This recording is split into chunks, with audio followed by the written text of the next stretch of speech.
Hey, my mate, thanks for the videos. And just quickly, first thing I want to do is actually just explain a couple of little things. We've been working a lot on the posture, the shoulder plane, all that type of stuff for the last few weeks, touching on the sequencing.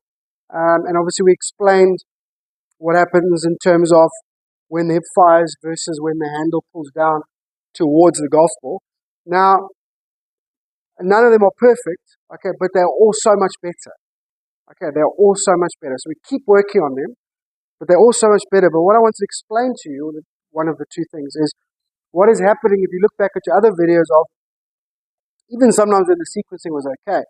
When you got a little flat on the shoulder plane or pulled on the handle, the club would attack the ball from here. Okay, and then obviously we'd have to flip and we would see toe strikes and all nonsense happening, right? What we're seeing in those videos is just time after time, 3-wood, driver, 7-iron, whatever. Okay, that club is attacking the ball from the back of the ball, back of the ball, back of the ball, time after time after time. Okay.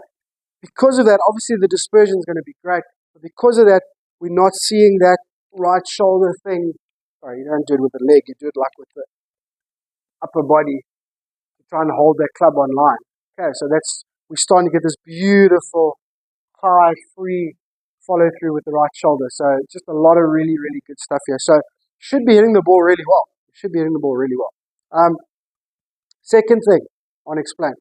I didn't see it with the wedge or the 7-iron, whatever. So it only seems like driver and 3-wood. Okay, as I've just said, the position of the club, obviously the position of your body, but the position of the club then entering into the strike is so much better. Okay, so now we don't have to release the club like this. We don't have to shut that face so hard. Okay, we can just let the club go through more on that angle with the 3-wood and the driver and less like that. We had to do that because we were attacking the ball from here. So we had to release like that to try and get the ball online. Now we don't have to do that anymore. Okay, so I want you to just fiddle around a little bit tomorrow with driver and 3-wood and just try and get the release point a little bit more like that and a little bit less shut with the 3-wood and the driver. Okay, irons look absolutely fine. Okay, right. So let's get into our drills. Okay, so I mean all these drills are working. It's like it's hard to pick. Okay, but let's stick with what we're doing from last week for a couple of reasons, right? First thing, when we're focusing on the chest staying over the ball, I just love what that does to your setup and your backswing. Okay, and generally your strike as well. So we keep that. All right. The hip clearing sequence, okay, the quarter, half, and 3/4 swings. What I noticed is you weren't opening as much as you think you were. Okay, so don't worry so much about the posture and stuff while you're doing that drill. Just open those hips as much as you can.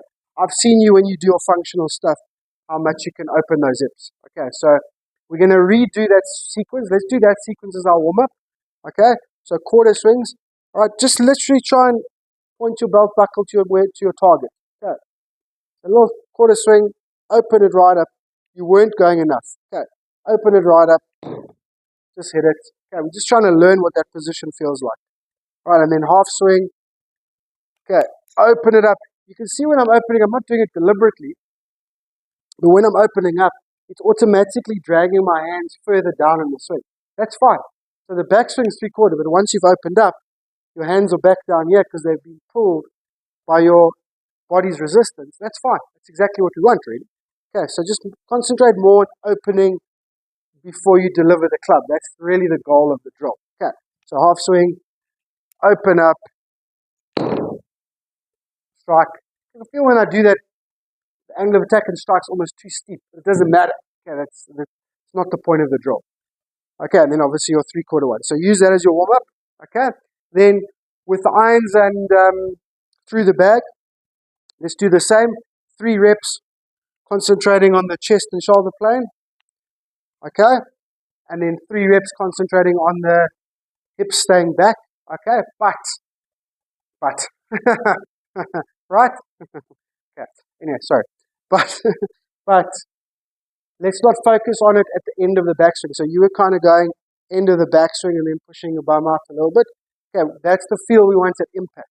Okay, so keep it neutral through the swing. As we start down, that's when we want to feel the butt going back. Okay, so not here. Okay, more at impact. There. Okay, really exaggerate that one and kind of push my chest over there, cut off my follow through a little bit. But again, that's the drill. Okay, try and figure it out. All right, and then 3-wood driver, do the same. A few with the upper body, a few with the lower body. Okay, and then do a few, and please send me videos.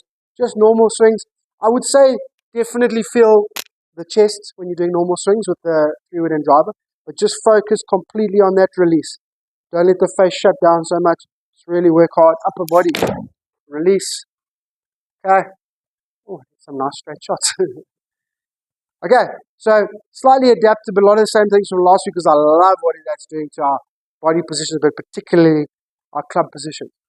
Sequencing can still get better, hence the first draw. Posture, especially lower body, can still get better. That's why we keep working on it. And then we're adding in this more neutral release with less face rotation for the 3-wood and the driver. Okay, all right, just a little one quickly on your pitching.